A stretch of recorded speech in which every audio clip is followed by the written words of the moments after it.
Ya, sesungguhnya tangan Tuhan tidak untuk dan pendengarannya tidak kurang tajam untuk mendengar.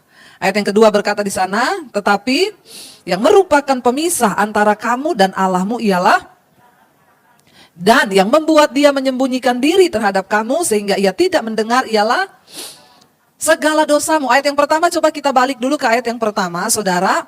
Mari kita pahami bersama. Saya banyak menemukan orang Kristen yang berkata, Bu, saya itu udah doa loh. Saya itu udah puasa loh, Bu. Saya itu sudah melakukan ini dan itu. Tapi kenapa saya belum menerima jawaban? Yang pertama yang harus kita mengerti, firman Tuhan, Alkitab berkata, Tuhan tetap Tuhan. Dia berkuasa? Yes. Dia sanggup menjawab doa kita? Amin. Dia sanggup mengubah keadaan kita? Pasti. Makanya firman ini berkata, sesungguhnya Tuhan tuh gak pernah berubah. Tangan Tuhan tidak kurang panjang. Ya, dia sanggup menjamah, dia sanggup melakukan segala perkara yang dia mau. Ya, dan dikatakan tangan Tuhan tuh tidak kurang panjang untuk menyelamatkanmu dari segala dosa, dari segala pergumulan, segala tantangan, dan juga pendengarannya tidak kurang tajam untuk mendengar. Sekalipun banyak orang Kristen tuh yang gak tahu diri, sorry ya. Ya, Tuhan tuh enggak dengar-dengar doa saya. Tuhan mau dibilang tuli loh. Saya tuh yang pertama marah kalau ada orang Kristen yang bilang, Tuhan tuh enggak dengar loh Bu doa saya. Saya mau tanya, Tuhan dengar enggak? Enak aja ngomong Tuhan enggak dengar. Tuhan itu dengar. Jangan pernah ada yang bilang Tuhan tidak mendengar doa saya. Saya baptis ulang, saya rendam 20 menit. Ya, marah saya kalau dibilang Tuhan tidak mendengar. Tuhan itu telinganya enggak kurang panjang. Bahkan di dalam hati pun yang kita ngomong di dalam hati Tuhan mendengar. Jadi jangan bilang Tuhan tidak dengar saudara. Belum engkau ucapkan saja masih dari hatimu. Tuhan mendengar suara hatimu. Bahkan nggak usah suara hati. Alkitab bilang bahasa air mata juga Tuhan tahu. Jadi mulai hari ini jangan bilang Tuhan tidak dengar doa saya. Seringkali kita orang Kristen salah ngomong. Tuhan belum dengar. Enak aja Tuhan belum dengar. Tuhan tidak mendengar. Apalagi gitu ya. Ayat ini berkata, coba kita kembali, ya sebenarnya bukan tangan Tuhan yang kurang panjang, dan juga bukan telinganya yang kurang tajam untuk mendengar. Dia tetap mendengar, tetapi ayat yang kedua berkata di sana apa? Sesungguhnya apa? Ayat yang kedua tolong, tetapi yang merupakan pemisah antara kamu dan Allahmu ialah segala kejahatanmu, dan yang membuat dia menyembunyikan diri terhadap kamu ialah sehingga ia tidak mendengar ialah segala dosamu. Jadi saudara dikatakan di sini, nah kalau orang mau berdoa sebesar apapun engkau mau berdoa, mungkin disertai dengan doa puasa, kalau hubungan kita terpisah dari Tuhan, maka percuma. Makanya saya melihat banyak kehidupan orang Kristen tuh nggak berubah-berubah. Keadaannya stuck di situ. Dia pede, dia pikir dia ke gereja tiap minggu, dia berdoa, dia melakukan mungkin persembahan, perpuluhan, dia pikir Tuhan udah seneng. Ternyata dia tidak sadar, dia tidak tahu, dia begitu pede mengatakan Tuhan beserta dia, ternyata Alkitab berkata, dia dengan Tuhan hubungannya terpisah. Nah kalau hubungan terpisah, mau apa saudara? Ya, yang menjadi pemisah antara kamu dan Allahmu, kita nggak bisa bersatu dengan Tuhan. Apalagi merasakan pertolongannya, merasakan penyertaannya, tidak mungkin. Dan yang menjadi pemisah antara kamu dan Allahmu ialah segala kejahatanmu. Hal pertama yang membuat hubungan kita dengan Tuhan itu rusak adalah kejahatan. Sehingga itu yang menyebabkan Tuhan menyembunyikan diri terhadap kita dan dia tidak mau menjawab doa kita ialah karena segala dosa dan pelanggaran kita. Saudara, jangan anggap enteng dosa itu. Sekarang ini yang namanya dosa itu mulai dikurang-kurangi bobotnya. Orang sekarang banyak hidup kompromi dengan dosa. Karena mereka pikir biasalah, nggak usah terlalu kudus-kudus lah hidup ini. Banyak orang mulai kompromi dengan dosa sehingga mereka berpikir dosa itu ya sesuatu yang biasa. Saudara, dosa itu adalah sesuatu yang luar biasa dalam diri manusia. Kenapa Yesus turun dari sorga? Kenapa dia datang untuk mati, disiksa, mencurahkan darahnya? Kan cuma untuk satu hal. Untuk apa? Membereskan hidup kita ini dari dosa. Karena itu jangan anggap enteng dosa dalam hidup kita. Mungkin ada yang berkata, saya tidak selingkuh loh Bu. Saya tidak berzinah loh Bu. Tapi engkau masih punya kepahitan di hati. Engkau masih iri hati terhadap orang. Ya, omongannya itu seringkali omongan yang pahit kepada orang. Ya, bahkan cara berpikir kita seringkali melihat orang, ya, dan kita suka tersinggung, kita suka marah. Itu juga semua dosa-dosa yang harus kita bereskan dari hidup kita. Dosa itu ada jenisnya, ada dosa yang kelihatan, ada dosa yang tidak kelihatan. Ada dosa yang mengikat, ada dosa yang hanya Tuhan. Dosa itu yang kelihatan, ya kalau dosa kelihatan itu Ya enaknya apa? Orang bisa tegur kita kalau dosa yang kelihatan. Ya misalnya ya kita pemarah atau kita ada orang yang bersinah, selingkuh itu kelihatan. Nanti ada temen yang tahu diomongin, kamu tuh nggak boleh kayak gitu loh. Saya tuh kalau lihat-lihat kamu tuh kayaknya pemarah banget ya, salah dikit marah. Ya kok kamu tahu bilang gitu ya? Saya lihat lah orang dari kamu itu marah, kita masih bisa ada yang tegur. Orang terdekat kita. Tapi kalau dosa yang tidak terlihat, dan biasanya orang tidak menyadari dosa yang tidak terlihat itu. Di sini loh, di dalam hati. Hati yang pahit, iri, dengki, ya lihat orang matanya udah kayak gini. Nah ini dosa ini. Ini dosa saudara. Jangan pikir itu enggak dosa, memang cuma mata yang begini. Tapi itu dari hati yang jahat. Suka lihat orang susah. Ya, senang lihat orang susah, susah lihat orang senang. Nah itu dosa. Ya, kalau lihat orang senang dia susah. Tapi kalau lihat orang susah dia senang. Ini dosa saudara. Mari kita hari-hari ini, saya tidak perlu menjelaskan kepada saudara apa itu dosa. Karena saya percaya anak kecil itu tidak usah diajari cara dosa ini bukan. Enggak, dia dengan sendirinya akan tahu. Ya, anak kecil itu kita nggak usah ajari cara bohong. Dengan sendirinya dia pintar bohong. Tapi dia tahu nggak bohong itu dosa? Tahu. Kenapa begitu? Karena Tuhan menaruh hukumnya di dalam hati manusia. Jadi manusia melakukan dosa itu dia pasti tahu ada tuduhan di hati. Kalau anak kecil kita nggak usah ajari nyolong, nanti dia bisa nyolong sendiri duit kita. Tapi waktu dia nyolong, ada rasa berdosa nggak? Ada. Saya dulu belum kenal Tuhan Yesus. Saya kalau nyolong uang mami saya, papi saya, ya saya takut. Ada rasa takut. Ya, tapi saya tetap ambil juga. Tapi habis itu takut. Kenapa? Waktu saya masih kecil, saya masih SD, saya udah tahu itu dosa. Saya tahu itu salah. Dan saya kadang menyesal melakukan itu, tapi besok saya ulangi lagi. Kenapa? Karena saya terikat. Nah, ada dosa kejatuhan, ada dosa keterikatan. Orang kena roh persinahan contoh, ya percabulan.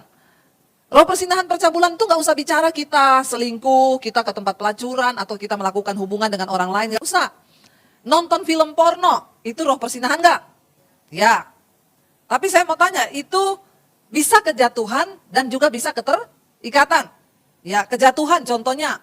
Sekarang itu kan dosa itu hanya sejauh mata kita nih, di HP kita ini kan. Banyak sekali dosa kan. Ya seperti yang saya bilang, saya mau bikin khotbah kaki Dian. Saya klik di Google, kaki Dian. Yang muncul Dian punya kaki. Ya itu yang muncul Dian punya kaki semua. Wah mulus-mulus. Ya sekarang tinggal kita nih, mau klik Dian punya kaki atau kaki Dian. Atau kakinya Dian. Benar apa benar?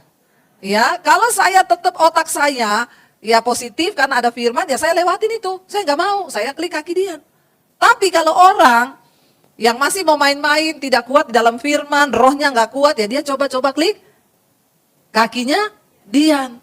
Nanti begitu klik satu kakinya Dian, keluar kaki-kaki yang lain. Iya nah bapak-bapak, nggak usah pura-pura bego. Tapi nggak usah angkat tangan juga, nanti malu ya. Akhirnya ada orang, saat itu ketika dia klik terikut emosi, perasaannya, dagingnya terpancing, dia ikuti. Lalu dia terjerumus menonton film porno. Hari itu saya mau tanya, dia jatuh atau terikat? Jatuh dulu, belum terikat, baru jatuh. Nanti besok, nah ini loh saudara, film porno itu begitu sekali masuk, dia tuh merasuki pikiran, merasuk sel-sel di otak. Sekarang itu banyak anak-anak muda yang otaknya udah rusak, kenapa? Karena mereka itu nonton film porno, sehingga membuat itu dia teringat terus di alam bawah sadar. Kakinya Dian tadi. Lalu akhirnya, besok, haleluya. Nggak usah kaget ya, biasa saja ya, namanya juga orang bersin, nggak usah dilihat. Kepo loh. Ya saudara, lalu besok itu setan datang, ditambah dengan daging. Setan bilang, kemarin kamu nonton kakinya Dian bagus loh, masih ada kaki-kaki yang lain. Ada kakinya Susi, kakinya siapa lagi? Ya, kamu kalau mau lihat jangan bilang Debbie loh ya. Ya, nanti kalau kamu mau lihat ada, coba klik lagi yang kemarin itu. Tadinya awalnya kejatuhan. Kalau orang rohnya kuat, mungkin dia bisa jatuh satu saat. Jatuh, tapi dia bertobat. Tuhan, ampuni Tuhan. Kemarin kenapa saya masih lihat film begitu Tuhan. Ampuni, kuduskan aku. Dia baca Alkitab. Dia berdoa, dia dengar lagu-lagu rohani. Dia bangun rohnya kembali. Itu orang yang sadar. Tapi orang yang tidak sadar, besok dia cari lagi tuh kakinya Dian. Dari satu kali, ya besok jadi 2 kali. Nanti sehari bisa 2 kali. Bertambah jadi sehari 3 kali. Ada yang sehari sampai 6 kali. Ada orang konseling sama saya, Bu. Saya nonton film porno sehari bisa sampai 6-7 kali, Bu. Saya bilang sebentar lagi kau gila. Sakit jiwa kau. Terus-terusin aja. Iya Bu, makanya saya mau bertobat Bu. Saya tahu itu dosa. Keluar dari situ. Tapi kayaknya berat jerat itu. Nah ini gara-gara satu kali kita biarkan daging kita. Ya, jadi handphone ini bisa menjadi alat untuk setan, tapi juga bisa kita pakai menjadi alat buat Tuhan. Saya untuk belajar khotbah, orang bilang gini, Bu, ya kenapa Ibu nggak pakai Alkitab? Bukan apa-apa. Yang pertama mata saya udah buram baca Alkitab. Ini kan menyala ya, jadi kita baca itu, apalagi kalau kita tandai biru, tulisannya itu jadi berubah putih, dasarnya biru, di mata itu nggak sakit, kita bisa baca. Lalu saya mau cari ayat, misalnya saya mau khotbah duduk di situ, tiba-tiba Tuhan ingetin, bicara tentang kemurnian. Saya tinggal buka konkordansi Alkitabnya, saya ketik kemurnian, di Alkitab keluar semua ayat tentang kemurnian. Jadi saudara, alat ini bisa kita pakai untuk kemuliaan Tuhan, tapi selanjutnya juga bisa kita pakai untuk jadi kerajaan setan di hidup kita. Tinggal tergantung di tangan siapa dia berada. Amin apa amin? Ya, handphone yang sama, barang yang sama, di tangan orang yang terikat dengan film porno, tiap hari buat nonton film porno. Tapi di tangan saya, handphone ini menghasilkan khotbah-khotbah yang bisa menyelamatkan jiwa-jiwa. Nah sekarang kan kita yang memilih. Kenapa engkau serius? Hanya harus serius dengan dosa. Yang pertama tadi ayat ini sudah berkata, dosa itu memisahkan kita dari Tuhan. Nah saudara bayangkan kalau hidupmu terpisah dari Allah, ada damai enggak? Enggak mungkin, stres kau. Orang yang terpisah dari Tuhan tuh stres. Paling enak tuh ya hidup dekat dengan Tuhan. Paling enak tuh saya nih paling enak. Nyanyi sedikit nangis. Merasakan Tuhan. Baru nyanyi refnya toh udah air mata keluar. Mau di mobil, mau di pesawat, mau di mana aja. Ya udah. Di atas pesawat kemarin saya terbang dari Palangkaraya ke sini. Goyang terus pesawatnya, anginnya kenceng. Lalu roh ketakutan mulai muncul. Ini kalau tiba-tiba pesawatnya jatuh, jangan bilang pendeta enggak ada pikiran gitu. Ada. Karena pendeta juga manusia, punya rasa, punya hati, jangan samakan dengan pisau belati. Ya, anginnya kenceng, tapi saya yang harus memutuskan, saya mau biarkan saya dikuasai roh ketakutan atau saya ambil alih. Begitu roh ketakutan muncul, ya ini iblis ngomong gini, ini goyangnya nggak biasa loh, biasanya tuh goyang sedikit aja diem, ini kok dari awal sampai akhir goyang terus, dari Palangkaraya. Lalu saya bilang gini, iblis, hidup mati saya itu di tangan Tuhan. Saya percaya hidup saya di tangan Tuhan. Kalau udah waktunya mati ya sudah. Kalau belum ya saya tidak akan mati. Saya langsung naikkan pujian. Ku berikan syukurku buat kebaikanmu. Ku berikan syukurku buat pertolonganmu. Di atas pesawat saya mulai nangis ngalami hadirat Tuhan. Kau yang jadikanku berharga di matamu. Masih goyang, tetap goyang pesawatnya. Tapi saya udah gak ngerasain goyangannya lagi. Karena sudah ketutup dengan hadirat Tuhan. Saya sudah nangis di pesawat, saya sudah menyembah Tuhan. Kau Bapa yang baik, ku mengasihimu. Udah hadirat Tuhan penuh. Indah nggak ikut Tuhan? Indah. Tapi orang yang jauh dari Tuhan, makanya saya tuh banyak ngomong, orang datang konseling, Bu, saya kok nggak pernah rasain Tuhan ya Bu? Saya udah doa, saya udah gini, nggak bisa loh Bu, saya jauh dari Tuhan. Ya coba koreksi.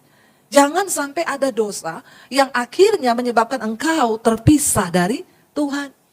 Jangankan berharap mengalami mujizat. Kita mengalami hadirat Tuhan aja udah susah kalau hidup kita terpisah dari Tuhan. Apalagi mengalami mujizat. Jauh saudara. Mari kita sungguh-sungguh berdoa hari ini, cek di hidup kita. Karena ayat ini berkata, dosamu, kejahatanmu lah yang memisahkan hubunganmu dengan Tuhan. Ya, dan dosamu itu yang menyebabkan dia tidak mau mendengar. Tuhan tuh mendengar tapi dia nggak mau jawab. Kenapa? Karena ya dosamu itu yang menjadi penghalang. Karena Allah itu kudus, kita berdosa nggak mungkin bisa bersatu. Ayat yang ketiga berkata di sana, ayat yang ketiga kita baca, sebab tanganmu cemar oleh darah dan jarimu oleh kejahatan. Mulutmu mengucapkan dusta, lidahmu menyebut-nyebut kecurangan. Saudara, dosa itu selalu hukumnya maut.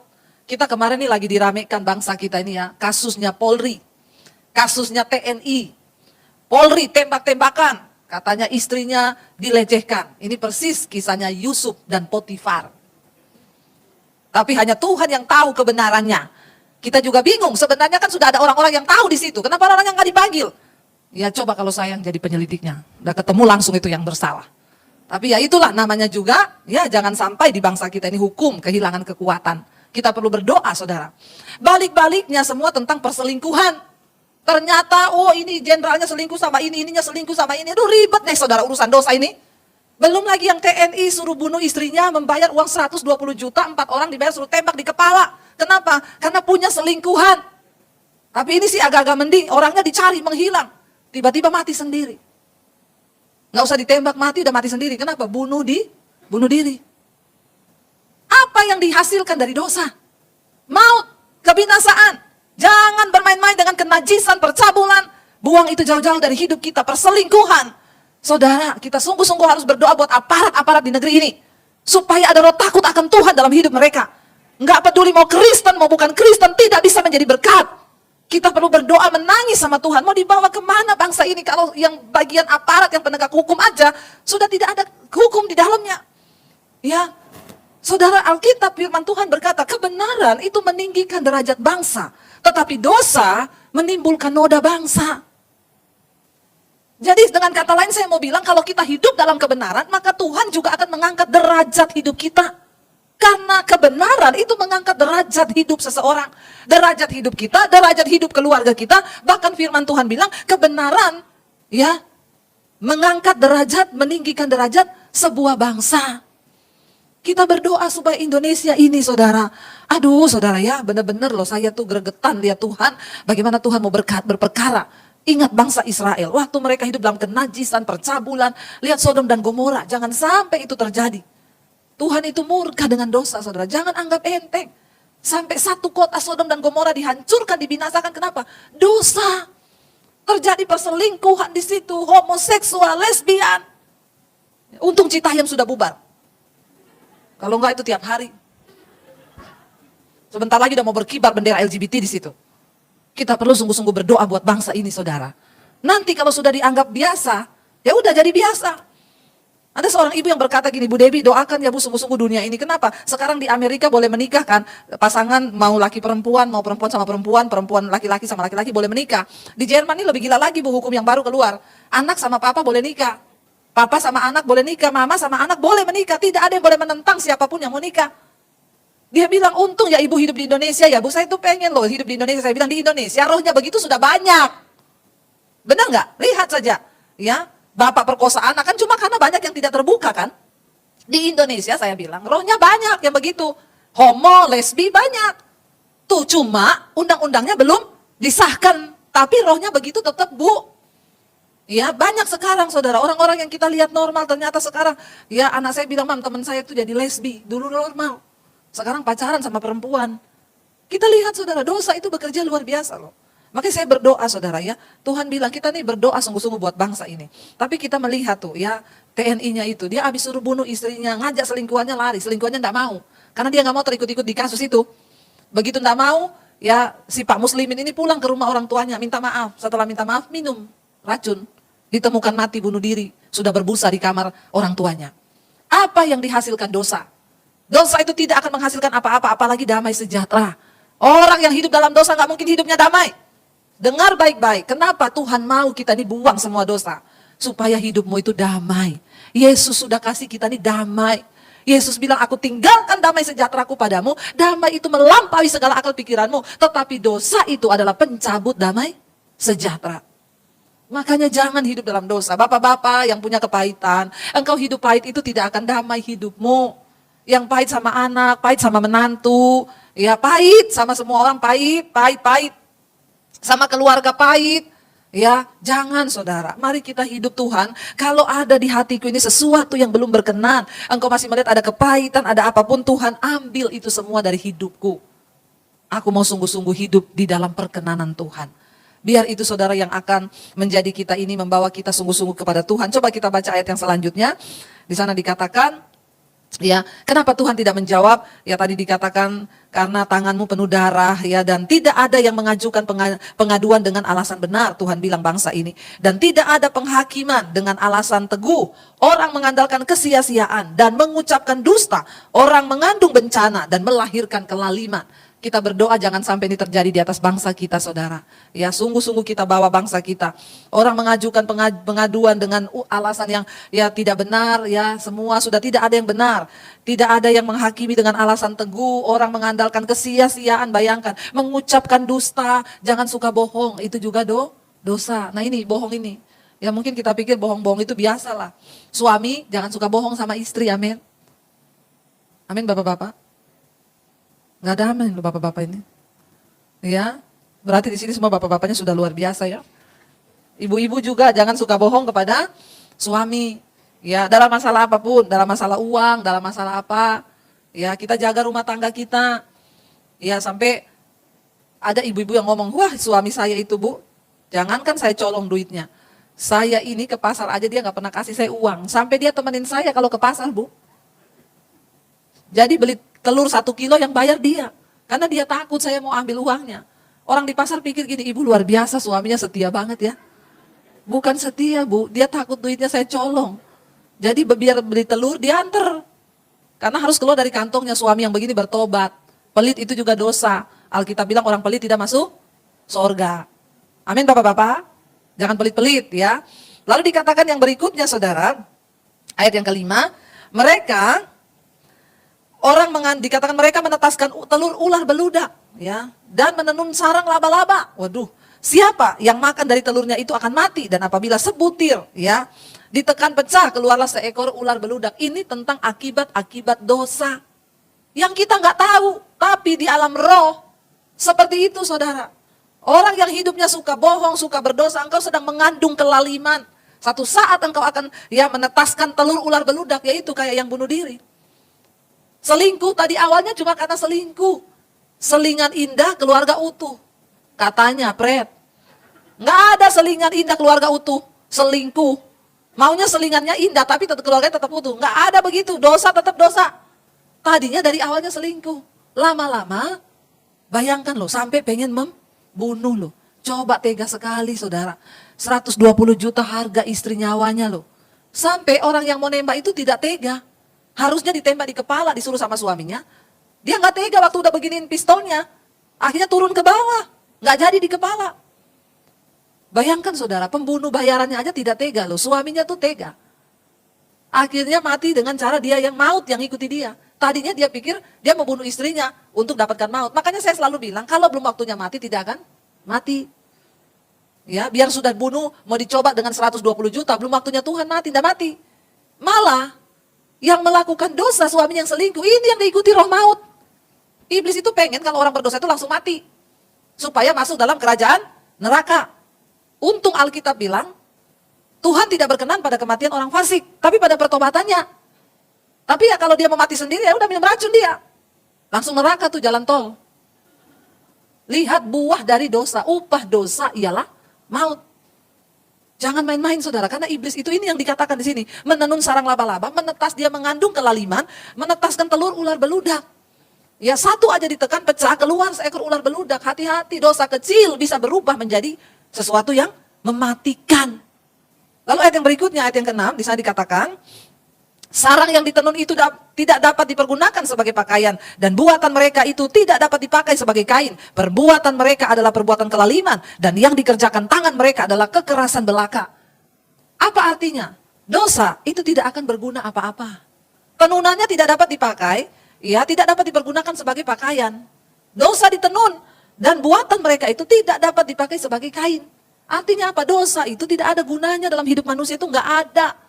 Yang ada itu malah dikatakan di sana, ya satu saat akan menetas, membunuh kita sendiri. Saudara yang terkasih, kalau kita mau mengalami Tuhan dalam hidup ini, kalau kita mau mengalami doa-doa kita dijawab, hubungan kita dengan Tuhan itu dekat, mari kita bereskan sebelum dosa-dosa yang kecil tadi berubah menjadi sesuatu yang buas seperti ular-ular beludak ini. Mari sebaiknya kita introspeksi diri. Kita mau Tuhan, hari ini biar Engkau lihat, saya undang para imam musik maju ke depan. Kita mau bilang, Tuhan biar Engkau lihat apa yang ada di hati kami, apa yang ada di hidup kami. Kami mau sungguh-sungguh Tuhan datang kepada Tuhan. Kami mau sungguh-sungguh meminta untuk Tuhan turut bekerja. Bilang pada Tuhan, Tuhan ambil semua yang tidak berkenan. Karena ini penting kita bereskan hidup kita, buang semua yang tidak berkenan. Supaya kita boleh mengalami yang namanya perkenanan Tuhan di dalam hidup kita.